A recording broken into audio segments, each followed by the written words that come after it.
السلام علیکم دوستو، ویڈیو دیکھنے سے پہلے ہمارے اس چینل کو ضرور سبسکرائب کر لیں اور نیچے موجود بیل آئیکن کو ضرور کلک کر لیں تاکہ ہماری ہر آنے والی ویڈیوز باقاعدگی سے آپ کے پاس پہنچتی رہے۔ نحمده ونصلي على رسوله الكريم اما بعد فاعوذ بالله من الشيطان الرجيم بسم الله الرحمن الرحيم اقیموا الصلاة وآتوا الزکاة، نماز قائم کرو اور زکوٰۃ ادا کرو۔ زکوٰۃ ادا کر کر اپنے مالوں کی حفاظت کرو، اللہ کی حفاظت میں دے دو۔ تو زکوٰۃ منیمم ویسے تو 5 چیزوں پر واجب ہے، لیکن آج کے دور میں ایسا بہت کم ہے۔ وہ 5 چیزیں کیا ہیں؟ سونا نمبر 1، نمبر 2 چاندی، نمبر 3 مال تجارت، نمبر 4 کیش روپیہ وغیرہ، اور نمبر 5 جانور۔ لیکن جانور آج کل اتنے لوگ پالتے نہیں ہیں، اس لیے اس کا زکوٰۃ کے بارے میں اس پر زیادہ توجہ نہ دیں، 4 چیزوں پر توجہ دیں۔ تو 4 چیزوں پر منیمم زکوٰۃ واجب ہوتی ہے۔ یہ اصول ہے شریعت کا، اس کو اچھی طرح سے یاد رکھیں۔ کیا ہے؟ سونا نمبر 1، نمبر 2 چاندی، نمبر 3 کیش جو تمہارے پاس میں روپیہ پیسہ ہے، اور نمبر 4 مال تجارت۔ اب آپ کو یہ دیکھنا ہے کہ یہ چیزیں ہمارے پاس میں ہیں، اور ان کو اگر ہم اکٹھا کریں تو سال گزرنے پر ہم پر زکوٰۃ واجب ہو جاتی ہے۔ اب مثال کے طور پر فریج ہے گھر میں، دیکھیں کہ یہ سونا تو نہیں ہے، نہیں، چاندی نہیں ہے، کیش نہیں ہے، مال تجارت نہیں ہے۔ تو گھر میں اگر فریج ہے، واشنگ مشین ہے، اور بھی بڑے بڑے آئٹم ہیں، کتنے مہنگے کیوں نہ ہوں۔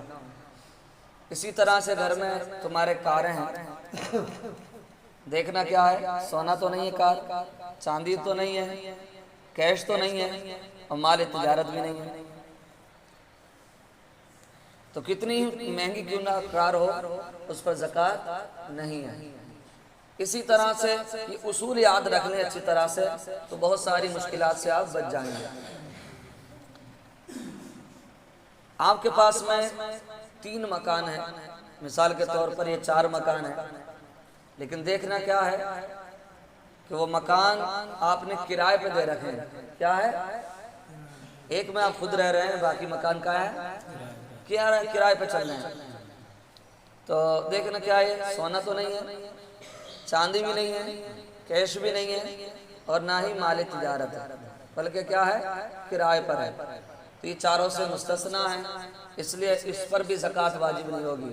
لیکن وہ جو کرایہ جو مال آ رہا وہ کیش، وہ اصول کے حساب سے، شریعت کے حساب سے اس مال پر زکوٰۃ واجب ہے جو کرایہ آ رہا ہے، اس کرایے پر ہوگی۔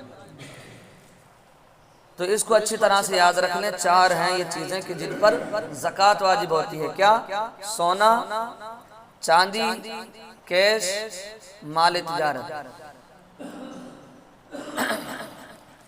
ابھی بہت سے حضرات پوچھتے ہیں کہ سگے بھائی کو زکوٰۃ دے سکتے ہیں نہیں؟ تو یہ بھی ایک اصول ہے، اس کو بھی یاد رکھ لیں۔ سگا بھائی ہو اس کو بھی زکوٰۃ دے سکتے ہیں، سگی بہن ہو اس کو بھی دے سکتے ہیں زکوٰۃ، ساس سسر کو بھی دے سکتے ہیں زکوٰۃ، اور ساس سسر اپنے داماد کو بھی دے سکتا ہے، سمجھ رہے ہیں؟ بھانجی کو بھی دے سکتے ہیں زکوٰۃ، بھتیجے کو بھی دے سکتے ہیں، سمجھے؟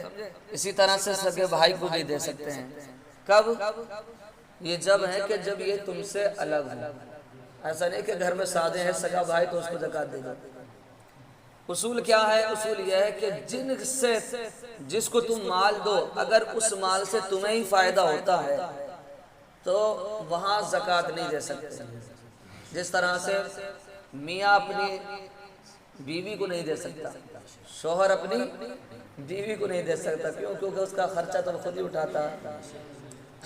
اسی طرح سے باپ بیٹے کو نہیں دے سکتا، باپ بیٹے کو نہیں دے سکتا، اور دادا پوتے کو نہیں دے سکتا، سمجھ رہے ہیں؟ اسی طرح سے